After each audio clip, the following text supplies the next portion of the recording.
Okay, fine. So in the previous class, we were looking at the optimum value of speed ratio for multiple rows of wheels in an impulse machine.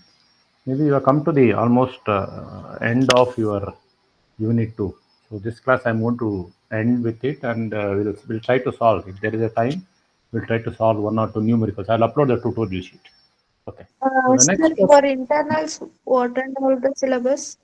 whatever I'm going to do. So unit one and unit two, totally three Okay, questions. sir. Total will be three questions. Unit one question, and unit two, it will be two questions. Okay, fine.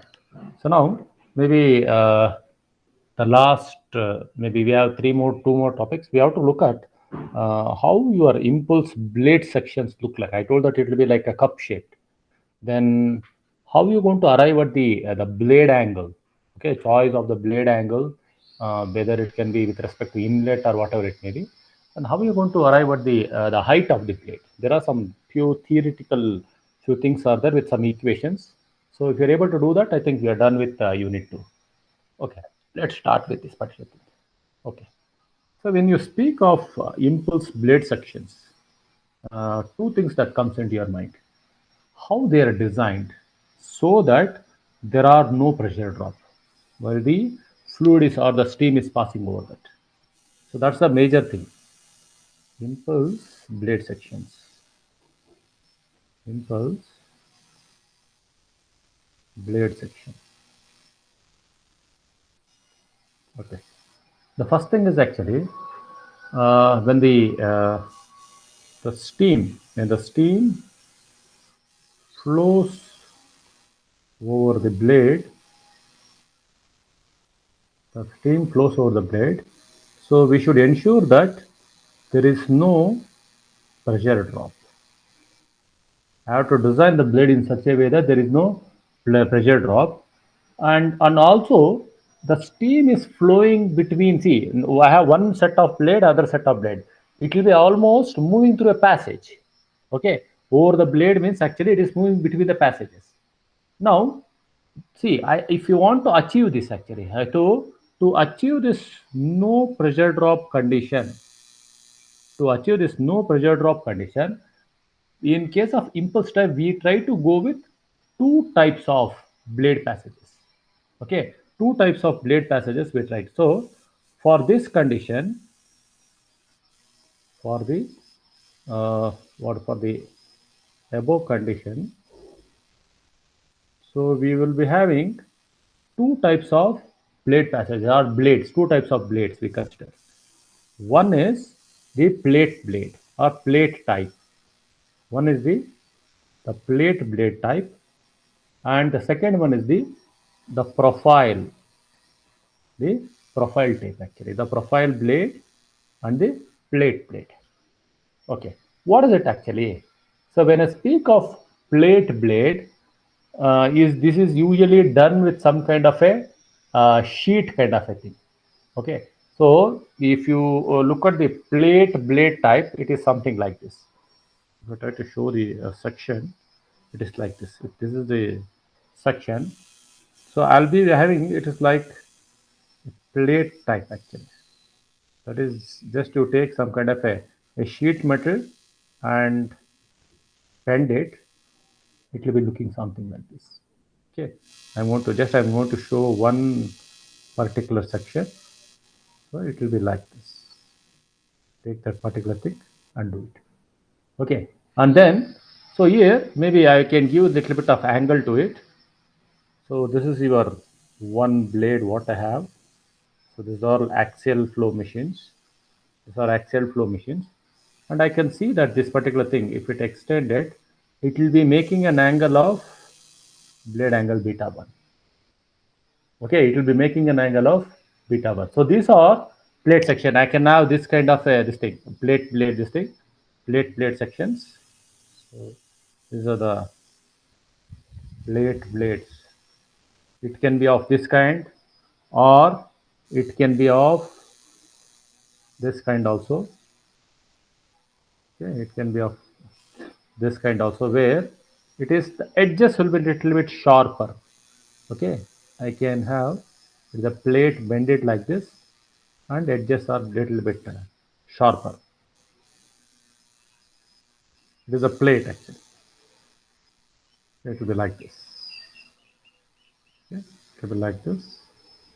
So this is sharper, and once again this is making an angle of some beta 1. That is your blade angle beta 1 at the entrance, and it is beta 2. So all the things are measured with respect to your profile. I'll be having some beta 1 or beta. So these are the blade angles. Now this is about your, so I'm going to take a sheet or a plate or something, and I'm going to get this particular shape. For this particular thing, for the impulse conditions, what are the conditions which it has to satisfy is your most of the times your beta 1 is approximately equal to beta 2. That means they are all equiangular. The blade angles are equiangular blades. That's why it is called as a cup-shaped blades. The inlet and outlet angles are symmetrical or equiangular, or so few books they call it as symmetrical blades. Symmetrical blades. And the blade is of a particular constant thickness. So if you closely observe, that means this cross section, if you closely observe, they are of a particular constant thickness till the edge actually. Till it reaches the edge, they will be of constant thickness. The blade is of constant thickness. The blade is of constant thickness. Constant thickness. See, only the constant thickness throughout. The only thing is the edges are, maybe we can do a little bit of chamfering operation. The edges are chamfered. The edges are chamfered so that I'm going to get it. And what type of shape we can expect? If beta 1 and beta 2 are same, I can get what is called as a arc of a circle or a concave side or a concave surface. So the concave side surface, it forms like a cup actually. Okay, it forms an arc of a circle. That's how this will look like. Okay, so we can have different modifications, I told. So this is one particular thing what I showed in A. If I call this as some A, this is one more modification B. So I can have different modifications such that these three conditions are satisfied. Your angular blades are equal angle, the blades of a particular constant thickness with the edges are slightly chamfered, and the concave surface to look like an arc of a circle. This is about your plate blades. Now the second one. So what is called as a profile blades. The second one is the profile blades. See, these profile blades look like an aerofoil kind of a thing. Okay, these profile blades look like an aerofoil kind of a thing. That means that the center it will be having thick, and as it goes towards the edge, it is thin. That means I'll be having something like this. Okay? I'll be having something like this. So it will be thick at the center and it will be thin at the edges like this. Thick at the center and it will be thin at the edges. So this I can measure it as some angle. This is beta 1 and this is beta 2 as the fluid flows over it. And here also I could see a symmetrical profile. So in this type of blades, the advantage is actually the formation. See, the blades maybe I can avoid being thin at the center. Okay, and see the convex and concave surface. They are not, see, the convex and concave surface are, see, these the adjacent blades are coinciding, or they can coincide at a particular center. if I have some kind of a curvature, center of curvature, if we take, and maybe with some particular point, if we take a center of curvature, so this surface, that is your convex surface, as well as this particular convex surface, okay, and your concave surface, this concave surface, they should able to have a single point. So here, in case of a profile of plate type, it should be like an arc actually. But here, it should be like a maybe curvature. Okay, it's almost like a maybe a circle in case of a plate profile. And here, I should profile blades, it should be like a what we call it as an arc actually. Okay, it should be like an arc. So here also I can have different maybe conditions. So what I have shown is one particular shape. So this particular thing, this is one profile. Here, these profiles are difficult to manufacture. In your plate profiles are with straightforward we can manufacture. So here also I have the conditions. Your beta 1 and beta 2 are equiangular. Equiangular. This condition is satisfied. At the same time, your center thickness is comparatively bigger compared to your thin. Your edges. Edges are very, very thin. So I'm not having a uniformity. In case of a plate, the profile is almost, it was uniform. Here, the profile, so that the particular, the blade is what's constant there, the blade is not constant. It is thicker at the center and thinner at the edges. So that it follows a particular profile or something. That's why it is called as a profile blade. Okay, the thickness T at the inlet, what we call it, thickness T at the inlet and outlet should be thin enough to withstand any strain. See this particular area, what we call, no, this particular area should be such that if there's a, for example, if something comes and strikes here at this edge, this should not break.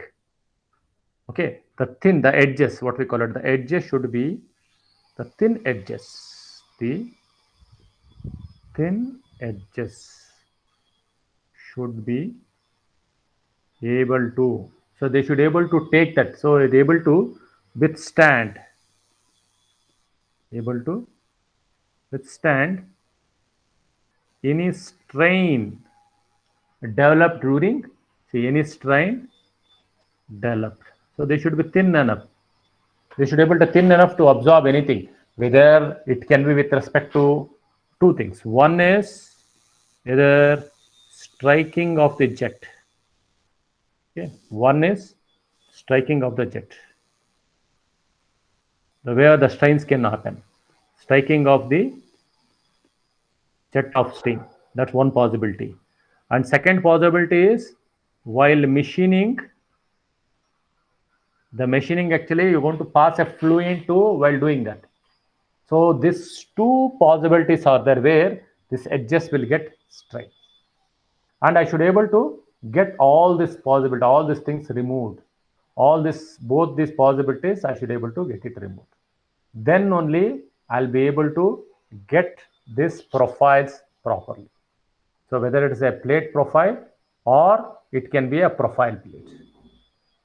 Okay, plate profile or profile beds, these are the things. The main thing is actually the circumference, what we call it. See, this circumference, what we call it, this is what we call it, a circumference. The circumference should be maintained properly so that the jet strikes the center point of it without any shocks. So two things, the blades are equiangular. Maybe in case of a plate blade, the profile itself, maybe the whole blade is constant thickness. But in case of your profile blade, they are not constant, thicker at the center, thinner at the edges.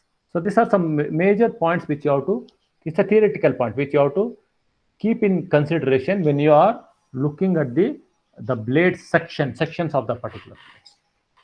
Okay. Once you have this actually, now there are certain blade angles here. What are the blade angles? The blade angles is there. How you can make a choice of these blade angles? The second thing, choice of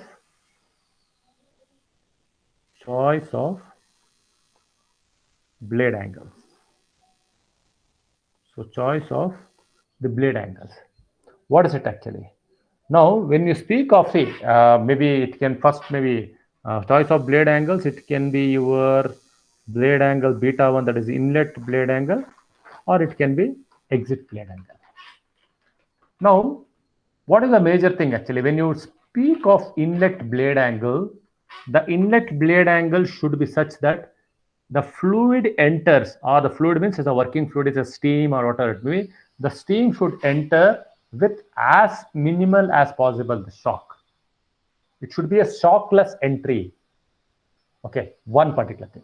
The second thing is you have that edge actually. You have the edge, and that angle which the edge which makes an angle of beta 1 with the plane, okay, that should able to take the jet, whatever maybe it should able to transfer the energy from the fluid to the blade smoothly, and you should able to move in that particular direction. Okay, if you're able to do these two things actually, then your blade angle is sufficient. So how it is actually? Let me tell you. Say, let me profile. Say I have a profile like this. Okay, I have a profile like this. Maybe I may be having a profile like this. Now three different profiles. Look at it. Now this is your blade angle. Look at this. This is your blade angle.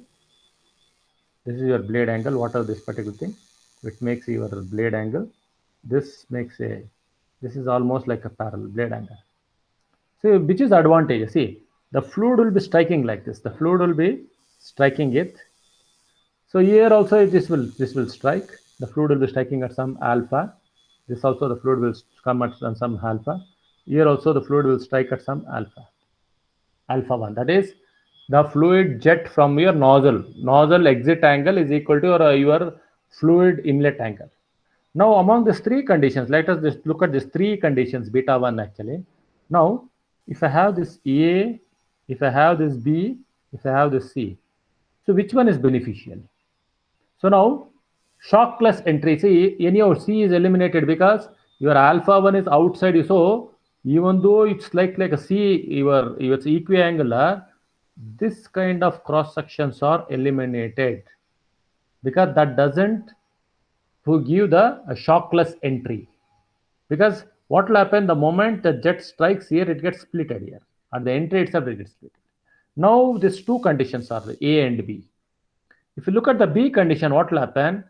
See, this if you have this kind of a profile, what will happen? This will be much thinner. See, the length of that particular thinning should be more, which will make your blade weaker. Which will make your blade weaker. So I should have an optimal beta 1 angle or optimum blade angle such that this whenever it's striking, no, this edge should be smaller. At the same time, the edge should not get any strains. Okay, it should not get strained because of the striking of fluid, that is steam or whatever it may be, and I should have a shockless entry.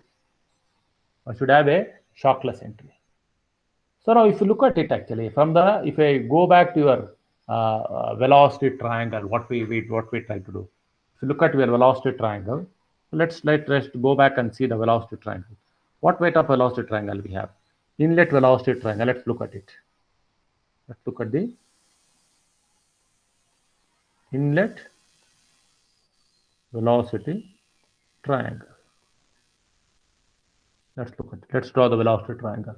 What we'll be having actually? Maybe this may be your VW1. This is your VF1. Okay. This is your V1. Okay. V1, VF1. This is your VW1. I have this particular thing. Then in between I'll be having your, this is your VR1. So let me write this side. Okay. So this is my VW1 here. This is my VW1 and this is my U. Okay. This is your inlet velocity triangle, what I have put. Simple velocity triangle. Now this is your alpha 1. This is your beta 1. Now look at this for all these three conditions. See, the first condition is something like this. And for a second condition, what is happening? This beta 1 is becoming bigger like this. Look at this. And for the C condition, the velocity, the beta 1 is this thing. So by having that beta 1, 2, 1 forward and backward, what's happening to your VW? So what's happening to your VF? See, the flow velocity will become smaller and bigger. Okay, so that means maybe you can call this as, maybe see with this particular thing, that means what will happen, there is a shifting of this particular point. There is a shifting of this particular point. So when you shift this, actually this V1 also will become bigger and smaller. That means the length, see that velocity, because it's a magnitude. So the quantity or the number with which the velocity is striking the blade also will change. Okay, this V1 also will change. So if I move, this beta 1 is moved towards right hand side, V1 will become, so if beta 1 is increasing, V1 will decrease. If beta 1 is decreasing, V1 will increase. This is the, from the last triangle we can easily make out. But I need an optimum value. So B1 optimum value for that particular thing. I should able to get an optimum value of V1. How to get it actually? So you can just simply consider this velocity triangle. Okay, let me write tan beta 1. Tan beta 1 is equal to your opposite side, that is Vf1 divided by, what is it actually? This is your Vw1 minus u. Or I can write, what is your Vw1? See, your cos alpha, if I put your cos alpha 1 is equal to, okay, cos alpha 1, if I put it is Vw1 by V1, or I can write Vw1 is equal to V1 cos alpha 1, or I can write for my blade angle tan beta 1 is equal to Vf1 divided by V1 cos alpha 1 minus u. I'm trying to write use this particular formula. Okay, I'm trying to use this particular formula. Then what is your Vf1? See, the similar way, sin alpha 1 is equal to Vf1 by V1, or I can write Vf1 is equal to B1 sin alpha 1, or I can write, just go here, instead of Vf1 I can write in terms of V1 sin alpha 1. So from this particular formula, this is the condition. I can write, see V1, see I can take, say for example, what is your phi speed ratio? Phi is equal to u by V1. Okay, if I go to this particular angle, beta 1 is equal to, if I take V1 outside, okay, I am going to take V1 outside, this will be cos alpha 1 minus u by V1. V1 just they go off.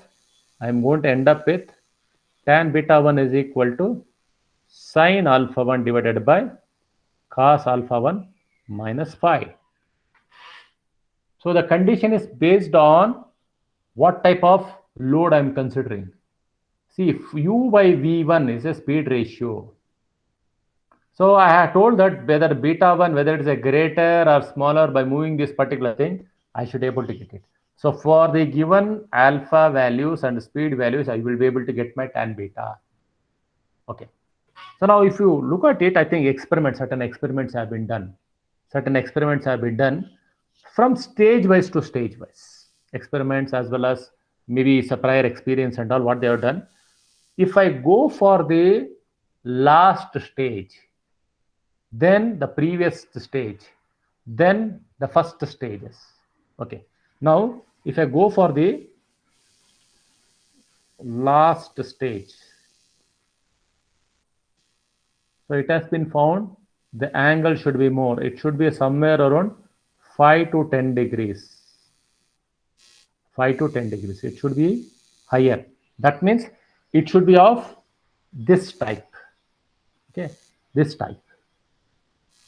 Now, as I move to the middle stages, okay, last but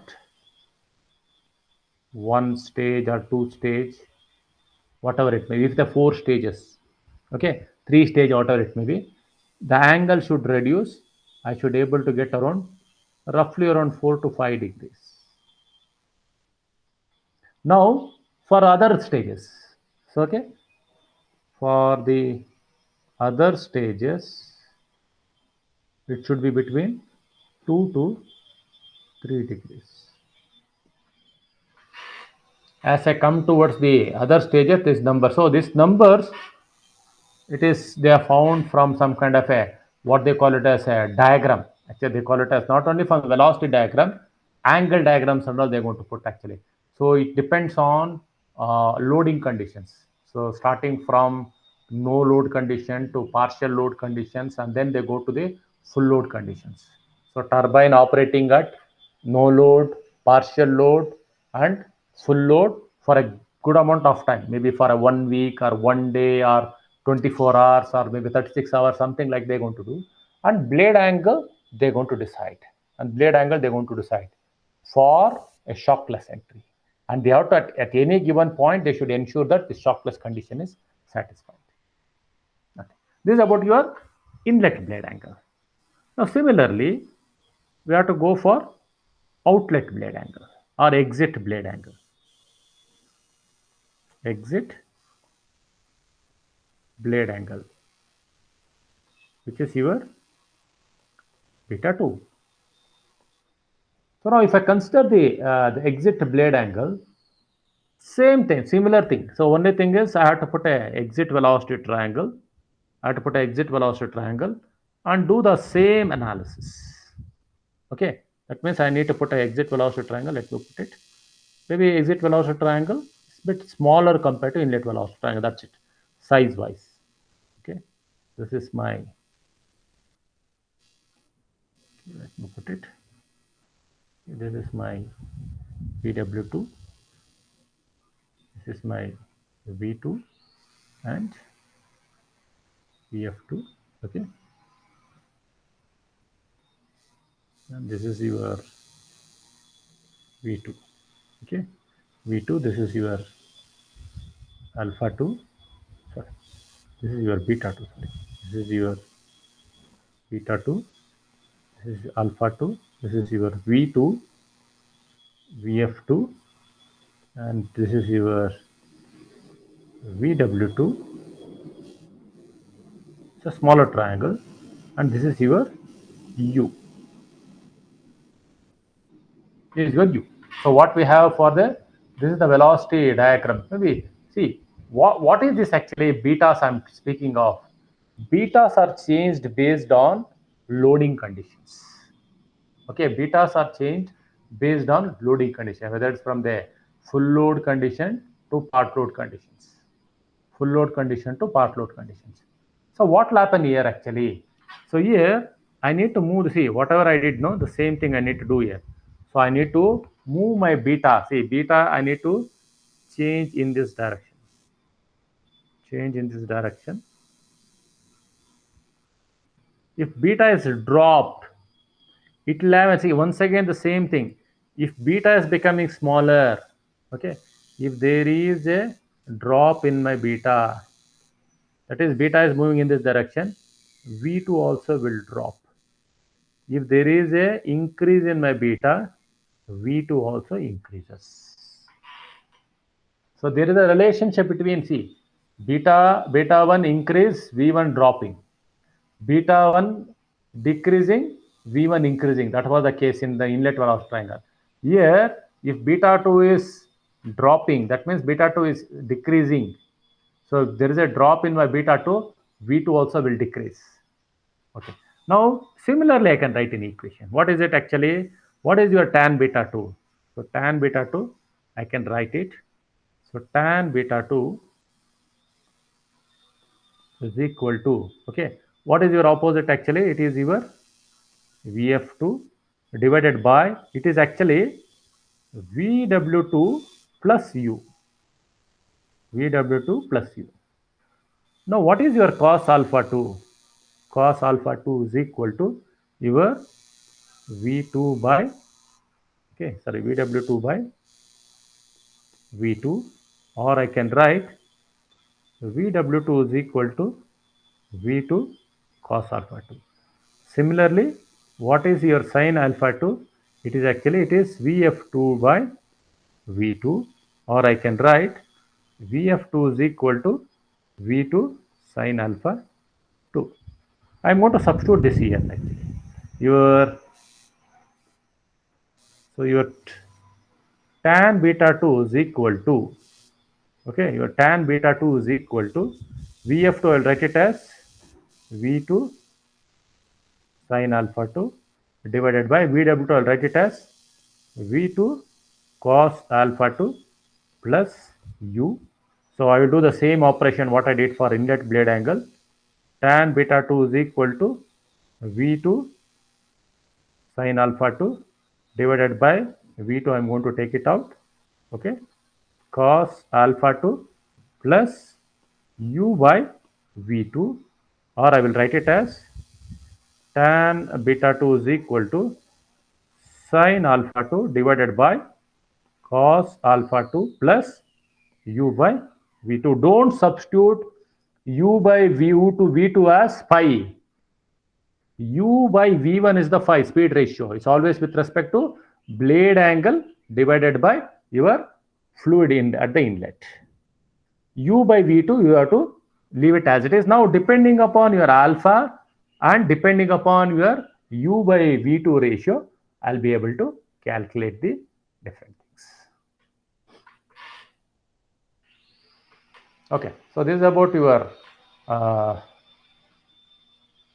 so there is one particular thing which we have to do it,